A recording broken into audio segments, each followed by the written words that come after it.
Okay, so now we've got one of the most exciting projects on the books in New York State. Regeneron, as most of you know, is New York's success story.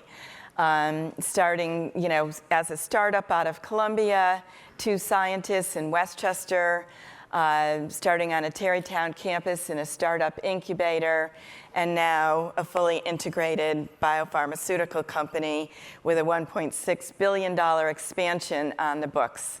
And so here is George Post and Ben Suzuki to tell you about that. Well, thank you very much, Nancy, and thank you for the invitation. This is my very first time here. I know this is your fifth event, my first time here, and I don't know what I'm missing so much. Shame on me for not being involved with the other 4 years. It's very exciting. Regeneron, 35 years old, right? Company's 35 years old. Here's a little bit about us. You can certainly read it. Our founders, Dr. Leonard Schleifert and Dr. George Yankopoulos, they're leading our company as we go through some really great times. We have numerous FDA approved treatments. I believe we have 9 right now, and 35 in the clinic. So it's just a fun place, fun company to be around, and fun to be a part of. Just a little bit about Regeneron. On the right-hand side, you'll see some honors and awards that we're very proud of. On the left-hand side, and I'll just pop a couple out here, we're over 11,000 employees worldwide. I started with Regeneron in 2015. And I was employee number 5,000. So the growth is remarkable. That's 11,000 worldwide. We have 9, as I mentioned before, we have 9 FDA approved medicines. We've got about 35 product candidates in clinical development across multiple therapeutic areas. And right smack dab in the middle, I'm kind of proud of that, right? We're #1 ranking in Science Magazine's global top employer survey for, I believe, 6 out of the past 11 years. So we're very proud of that. A little bit about our real estate portfolio. Okay, so we are a Tarrytown-based, Westchester-based company, but we have a global footprint. We have a very large global footprint. Our total portfolio is about 4.3 million square feet. We've got a combination of office buildings, laboratories, manufacturing facilities around the globe. Our 2 manufacturing facilities right now, one is located in Rensselaer, New York. The other is in Raheen, Ireland. Our headquarters and our R&D facility is in Tarrytown, and that's really where the focus of today is on. And interestingly enough, we say that we're a Tarrytown-based company, and we truly are. But if you look at the city map, half of our campus is in Greenburgh, and the other half is in Mount Pleasant, and we have a Tarrytown mailing address. So I'm not sure which one it is, but I think ultimately we're in Westchester. We're a staple in Westchester, and we're very proud of that. We recently took on, and Tarrytown's not our only facility. We also have about a 400,000 square foot facility in Sleepy Hollow, which is in Westchester. We just leased about 170,000 square feet in Armonk and about 40,000 square feet in Hawthorne. So we're growing a little bit outside of our R&D campus in Tarrytown, but it's great. We also just signed a lease in Munich. Our first presence in Munich of about 40,000 square feet, and we're hopefully in the upcoming months we'll have a presence in Toronto and Amsterdam as well. So just a little bit about Tarrytown site. In green is about a 150-acre parcel. We have about 11 buildings, 1.5 million square feet of laboratory space, office space, and amenities. We also have site plan approval for about another 640,000 square feet. And yes, someone's probably saying Home Depot. What's that Home Depot on the bottom right? They're on your, yes, they are, believe it or not. When we acquired the campus back in 2017, that was part of the acquisition. Home Depot has a 99-year ground lease, and it is within the green lines of our property. Back in 2015, outlined in blue, we purchased 100 acres of land adjacent to our existing 150 acres with the hopes, and obviously with the hopes of expanding someday, and that someday is now.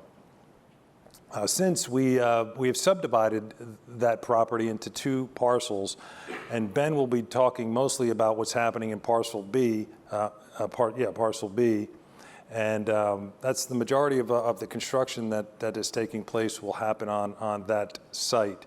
We do have 1 building that will be constructed on our existing campus, and we also are going to be building a daycare center as well. So here's what it's going to look like, right? We have our existing campus, which I just shown.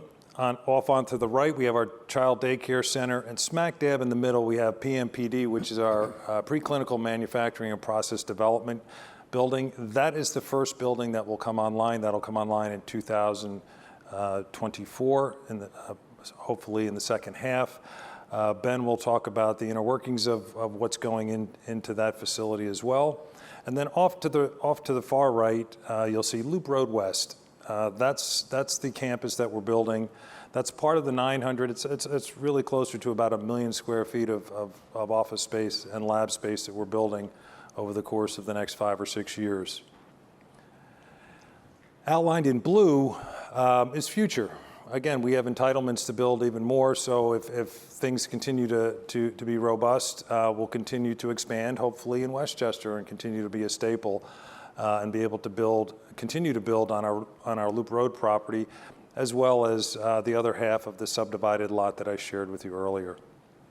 I think this is a really good time to pass it off to Ben. You can take the controls. All right, thank you. It's nice to be here, and it's funny, if you look back on the map, you saw MSG in the corner.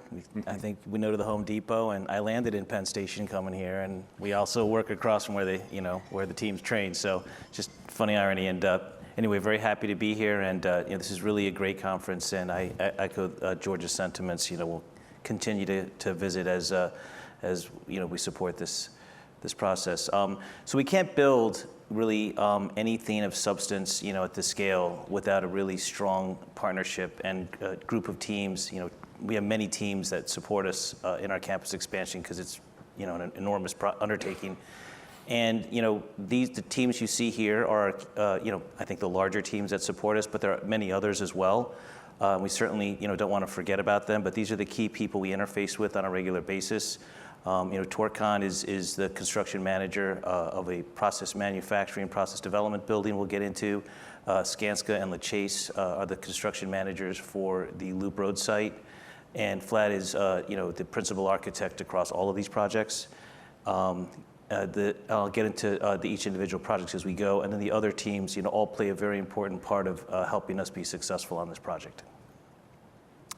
And just a few fun facts here. I won't get into each one, but I think the big story here in Westchester is we're creating 1,000 scientific jobs. And of course, we're going to create many other jobs in support of those scientific jobs. We think at peak we'll have roughly 1,300 tradespeople on site building our facility. There'll be many others and deliveries and supporting functions and so forth. And so we're proud to be a contributor to the economic growth of our area. And just a few fun facts about the buildings we're building. The process manufacturing, process development building, that is the first building that's coming out of the ground, and we're in construction on it now. And it's just it's probably one of the most technically complex buildings in the Northeast right now. It is very, very complex. We have a lot of preclinical manufacturing happening. We have essentially 6 NFL football fields of massive stainless steel piping, bioreactor trains, and it's at a preclinical scale. Our largest vessel is 500 liters. We have 1,000 liter media tank, but the workhorse of the whole operation are smaller 40-liter bioreactors. But it's an enormous undertaking to build this kind of building. And as I said, the team that we've hired and the team that supports us, is really central to helping us succeed. We're deeply appreciative of their efforts. Our Loop Road campus, it's a large campus. It's a phased approach that we're taking, as George highlighted. It all starts with energy. We have to, build a central utility plant to support all the infrastructure, and that'll be one of the first buildings coming out of the ground. And the key thing here is that, we're really doubling between all these pieces and parts, our scientific space in Tarrytown, as well as our amenities and office space. And, to keep the lights on, while there's potentially storms, superstorm, Sandy type events, we have a dual fuel system, and we'll be able to keep our site running for at least a week until power gets back on. As far as scale, I think in the images you saw, it's a pretty sizable project for us. As far as the national story, as according to the USGBC, will be the second largest lead project, R&D project in the country. And our approach to sustainability is really important to Regeneron, and it's in everything we do. As far as the design and construction side of our sustainable model, we really look at 3 key areas, and that is the things that interface with building trades, reducing our carbon emissions, having highly efficient designs for our infrastructure. We also have a lot of solar on our projects, as well as fuel cells that are the primary power for our buildings, which is kind of unique to only a few scientific facilities in the country. We look very closely to resource management. Of course, our waste streams, we're very careful with documenting waste streams on our site, and we're very proud of our sustainable story. And it says certified, but we think we'll achieve silver for the project. As far as how it all works, we connectivity amongst the therapeutic focus areas, our scientific leaders is very important. Each leader has a different area and a different component to what they research, the focus of the research is, but they all talk, and we have this, we kind of follow the model of convergence. And so in order to have this connectivity, we had to build a kind of a model that works both in terms of the clusters that we need to form, but in a way that kind of hangs together. And so the way we're restacking our campus is we're building a development cluster in the middle, and we're booking it on each side with a discovery cluster, a global development cluster, and a series of amenities and office spaces to collaborate and energize a campus. And then, of course, G&A, administrative components as an enabling function for science. Excuse me. And so as you can see here, as we look at both the existing campus, the central campus, the north is kind of going diagonally to the left. And as we look at expanding the southerly portion of our site with a new Loop Road campus, the idea here is, we're not just incrementally adding new space for new scientists. We're looking at our entire campus, and it's a little bit of a juxtaposition and moving parts around. And we had to work with our team to develop kind of a subway diagram of, it's kind of part inventory, part scientific modality and research vectors, and at Regeneron we have a high degree of, technical development cores, that support our TFAs, our therapeutic focus areas. So, positioning everyone kind of campus-wide was a large endeavor, and so as we expand the campus, we're repositioning the entire approach to the inventory we have as kind of a phased approach. And as we look at Loop Road as that new component to the campus, our planning ideas are really around, creating this high energy space. Regeneron is a high energy company. We also need some heads down space for the scientists to focus, and so we created these research cul-de-sacs off of essentially this kind of main town square, or main street area as we call it, which is in the red diagram in the middle of the screen. And as we zoom into one of these research cul-de-sac type armatures coming off the main area in the middle of the campus, we kind of have a very efficient double loaded corridor approach. We're mixing, both our therapeutic focus areas, our open labs, as well as our core labs. And we have, if you've been to a Regeneron site, you'll see historically we've renovated our site, we keep improving it, and you see a lot of glass and visibility. And the scientists, the connectivity between the write-up areas, the office areas, where they collaborate, where they work in an open lab, and where the core areas are, they really all intermingle very well. And the idea is to have a lot of glass and connectivity and let the natural light pass through both sides and create, kind of approach that's flexible. So, while we have offices planned for today on one side of the corridor, they could flip into lab tomorrow. And so we have kind of a modular prototyping approach to how we lay out the lab spaces. And again, you'll see in this example, we have kind of the open lab standard bench kind of configuration. Sometimes they rotate. But intermingled kind of throughout our facility, we have these sandbox robotic assays because technology is really a big part, and the automation of the sandbox cores is really central to the type of functionality in our lab environment. And in order to, and again, we're trying to be logical here, so we have a kit of parts. We have about 30 kit of parts for this project, so all the labs have some level of commonality and interchangeability, which adds to the flexibility as we plan our spaces. And then, of course, as far as the deployment of infrastructure, these sandbox robotic assay areas are, much more high intensity for infrastructure and pipe services, much more power needs, and more flexibility. And the open labs are basically fixed casework. We have a hybrid approach to how we lay this out. So the fixed casework is in the open labs, fixed utility systems, a combination of service, sledge, and carriers, depending on which lab. And then, of course, as I said, we have the overhead service carriers and the flexible casework arrangements for our sandbox areas as we work on specified pieces of equipment or robotics and automated systems. And just kind of getting a visual onto some of these buildings and the thinking behind them. As I said, connectivity is really an important part of how we plan our site, how we position research areas as they grow and change over time. And this is a exterior rendering of our PMPD building, which is preclinical manufacturing and process development. This is where we, at a pilot scale, produce all our therapies. And you can see the bridge kind of at the distance on the right connecting back to our existing, one of our existing buildings. Again, so at all times we can connect up. There's actually a second link on the left to one of our other buildings if you look at the gray portion of the building on the left. And the idea of this building, we had a little kind of internal design competition and different ideas and creative ideas. And with all of the process systems and the way we laid out the functionality of our labs, we decided to go with the idea of flow. And so as we go through this building, this idea of constant flow is happening in the site.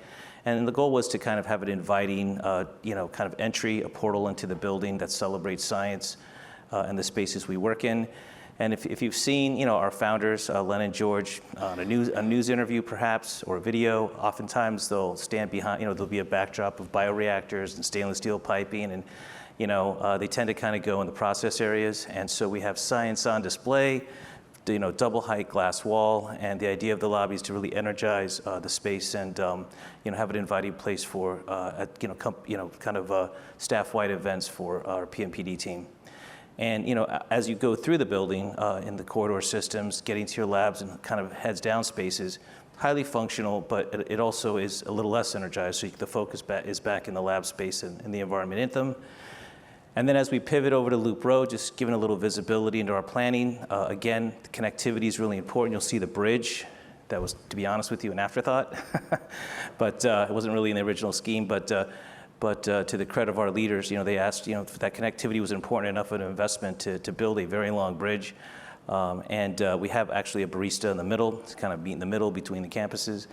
And the idea here is to, again, have that linkage so that we invite the connectivity we're seeking as on both ends of our campus as we meet in the middle for development. The Loop Road site is a little bit on a hill. And you may not be able to see in the rendering, but there's not a lot of parking. Actually, I don't think you can see any parking except for the garage tucked in the back. And the reason is that, with the exception of that garage, all of our parking's underground. So the entire plinth of that is actually a plaza deck, and we have green spaces. The idea was to have less parking, reduce heat island effect, and just have a pedestrian campus we can walk around in and not, amongst walkways and trees and planted areas as opposed to parking lots. And then, of course, to the left of the site is, trying to hit the back here, okay. To the left of the site is our future potential development of Loop Road East of the site. So, this is a view of approaching Loop Road from the bridge. And, as I said before, that middle cluster is what we call the people collider space. That's where all the scientists, can meet in the middle. We have amenities in that space. We have terraces in our gymnasium. We have our cafeteria, and we're going to literally have. We're not going to have dry cleaners and delis, but we'll have some food vending and coffee shops and that kind of thing along the pedestrian plaza. And then most of our services are behind the walls and in the buildings, but we'll have all of our key amenity spaces in that main street, town square type environment. And then kind of in the outer plaza area, the quad, if you will, we're going to have a lot of pedestrian walking areas as well as garden areas. And there's at Regeneron we have our Regeneron 5K. We have people playing soccer after work in the field. This is a place that people enjoy working. They want to stay. We have all kinds of employee clubs that the company supports. I mean, frankly, sometimes I'll be walking to my office and there'll be some guys playing a guitar with some pizza boxes, and that's the club they formed, and the company sponsors that. We have any number of employee interest type organizations, and so we believe these sites will be very well utilized. And then, inside the space, Regeneron's a company that has a lot of energy, and so our spaces have some color, have some pop, and some excitement in them. And we don't want to go too far, down that road, but we are inviting some pop and color to energize our space and kind of be consistent with our brand. And so, as we go down these corridors, there'll be lively spaces to enjoy. And we like the visibility. We have a lot of glass and we like a lot of light. So as you experience our campus walking through, as employees kind of have their neighborhoods with, color schemes and finishes, it creates a sense of place, genus loci, and it also, I think is warm and inviting and it invites daylight and connectivity as you experience our facilities. And I think this is a little bit of a repeat shot of that town square, but it was an important theme to our leaders. We want to have a place that's kind of like our village center, and it was a really important theme to us because, again, that point of connection was really, as we met with our strategic leaders in these, really important planning meetings of, what is our mission? What is our vision? I mean, of course, it was driven by science, but in the enabling of our scientists to decompress or collect their thoughts or gather together and share ideas. These kind of spaces promoted those kind of visions of how we want to operate as a company. And then, of course, Regeneron truly values our employees. You see it everywhere. I see it in meetings. I see it in how we conduct ourselves. I see it in how we support our teams. And in that spirit, Regeneron's building a daycare. We actually have one already that we built at our Rensselaer site. And we're building one here in Tarrytown as well to support our scientists. And a little fun fact about the Child Care Center is we're going to have some science in there. So we can't do anything without a little science. So we're in the playground. We're going to have some scientific, things to climb and things to solve. And we're going to have a little program for the kids as well. Thank you. That's amazing. Wow. Sure is. Wow, wow. What a project. I'm sure there's going to be some questions out there.